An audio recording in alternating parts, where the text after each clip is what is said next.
You're listening to Biz-Souls, the business podcast with an edge, hosted by me, Rona Lewis, and Jeffrey Hansler. Tune in for perspectives and discoveries about the changing world of business. It's time to connect to the heart, soul, and humor of how business gets done. Hello and welcome to a special edition of the Biz-Souls podcast. I am incredibly excited today. I am at I have to look at the Child Creativity Lab located in are you guys officially in Santa Ana? We are in Santa Ana. I came across these guys from Brian Arnold, who is on the board of CCL, and he introduced me to this lovely lady here, Tracy Hill, who is the CEO. I was fascinated by it because, as you guys know, I'm involved in play, and so are you. So, Tracy, tell me all about what the Child Creativity Lab does, who it involves. Tell me everything. Well, Child Creativity Lab was founded in 2012 to address the growing creativity crisis in children. There is children who should definitely still have all of their creativity with them. But the way that schools are scheduled today, and there's just so much pressure to go from this to that and test scores, and just kids aren't having as much time to just free form think and play and just be kids. Be kids. Yeah. So we were founded to do that. To us, creativity means problem solving, innovation, thinking outside the box, just really finding your truest self and being the best you that you can be. And so we do this through STEAM, which is STEM, science, technology, engineering, and math. But we add the A for art, which is the hands-on learning component. And if you know little kids, you know ideas go in here, they come out your fingertips. And so we really are all about being intentional and giving children an opportunity to exercise their creative muscle. Creativity is like a muscle. The more you use it, the stronger it gets. Absolutely. And what I find incredibly impressive is it's not just going in for art.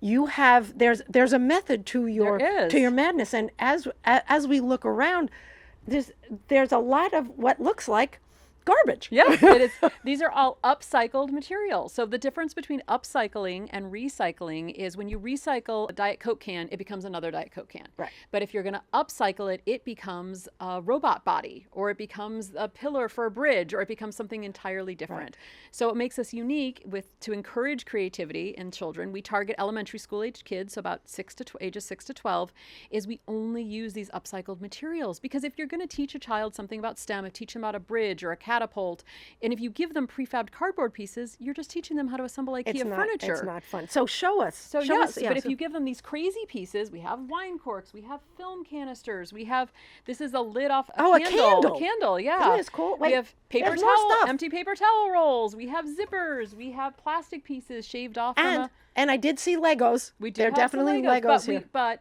they're not used as Legos per se. They can be whatever they need to be. Yeah. We always teach the kids about form versus function. Right. So basically what we do is with a STEAM is we've created STEAM challenges. So we will go in and we teach the children some physics or engineering concepts, and all of our activities meet next generation science standards, which is the standards here in California that teachers are held accountable for. Right. And so we go in and then we give them the basics of what's gravity, what's friction, and we always put all these concepts in a way that children can understand. So we would say, friction, if you go down the slide and there's wood chips, are you going to go faster or slower? So it's really taking these big concepts and bringing them down to the level that kids can understand. And after we've given them the concepts, we give them a challenge. Your challenge is build a catapult that will launch a ping pong ball 12 inches. Create a marble ramp where your marble can go at least 12 inches. Create a super tower that is so many inches tall that will withstand an earthquake, which would be shaking the table. Sure. And then we never give them directions. We don't show them examples. It's all about their approach is valid and unique, and everyone's is going to look different, and there was always more than one way to solve a problem. And it's really just about giving them intentional times to use their creativity, because there aren't as many, everyone's so structured today. So I have a question. So do you give them just piles of things, or I did see you showed me a kit. So yes. Does every kid get the exact same kit?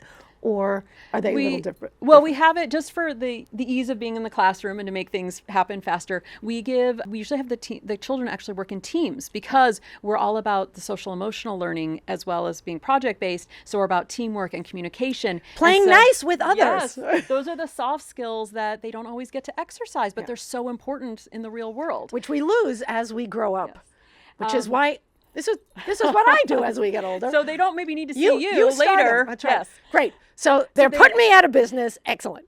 So we will give them a bag of our STEAM Challenge kit. We put materials in. They're all basically the same for the challenge. We don't give exact pieces. So again, it's not like you're supposed to use every piece and they all go in one way. Ideally, we would love to have every child come into our depot, which we have 20,000 pounds of materials here. That's not logistically possible. So we will put materials into bags and we pass them out, and they're roughly the same materials, but they have the pieces that will serve the function of the challenge. Right. So they can serve the function of height, stability, whatever is needed there, but it's completely up to the kids to decide how to use them and in what way. So I want to know more about the actual kids you serve. Yes. Because this is a big thing. So we're based here in Orange County, in the heart of Orange County, California. So we serve Orange County and the surrounding areas. And so we serve all elementary school age children, but we do particularly target, and we are grant funded to go in and serve for free kids who would be in underserved areas who are highly at risk. Fantastic. So last year we served 42,000 students, 86% of whom would qualify as underserved or at risk.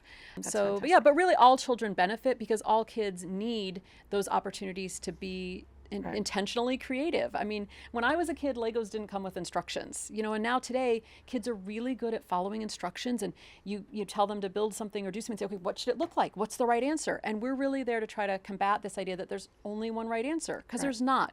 We always tell kids in life, you never have perfect circumstances. Here's what you have to work with. Here's what you need to get done. You make it work. So it's really those, again, we're teaching them STEM concepts. We're teaching them to be little architects and engineers, but we're also teaching them resiliency, belief in themselves. And a lot of these kids, sometimes they might just need a win. Some of the kids, maybe they aren't as confident in their math skills or their reading skills, but they still can be successful at our challenges. And they will know, like, wait, wow, I figured that out. I can do that. And also we bring in the idea of being an engineer, being an architect, being a data scientist, because sometimes the kids, that may not even be on their radar. Sure. Maybe STEM to them seems, I couldn't do that. That's fancy, or I'm not good enough for that. And so we're really trying to keep all of the doors open for them, all of the windows and options open for them. So then later they are inspired to take coding, robotics, AP physics, all of those things. Because if they shut the doors for themselves early, they'll never get there. Well, and there are times that the parents don't even know what's possible, and you're educating them as well. We are, and so we do a lot of family nights as well, and we bring the community in, and then when their child comes home and says, I want to be an engineer, the parents understand. They're like, okay, yeah, like I can support that. So we try to expose, and just that really there are so many different options and different ways to pursue STEM. That they may not have known about. Yeah. And in Orange County, and STEAM, yes, and the art. I'm all about the art. But because in Orange County, STEM is going to be the biggest employer. Sure. So we're really trying to inspire that next generation of leaders and problem solvers and critical thinkers. Right. So how can people help out if they want to volunteer or get in touch or donate? Yes. We would love to. We have our website, childcreativitylab.org, and we have an entire section of how you can get involved. You can certainly donate money. You can donate your time by volunteering in our depot. We distribute over 20,000 STEAM kits a year. We need lots of hands to help put them together. You can donate corks.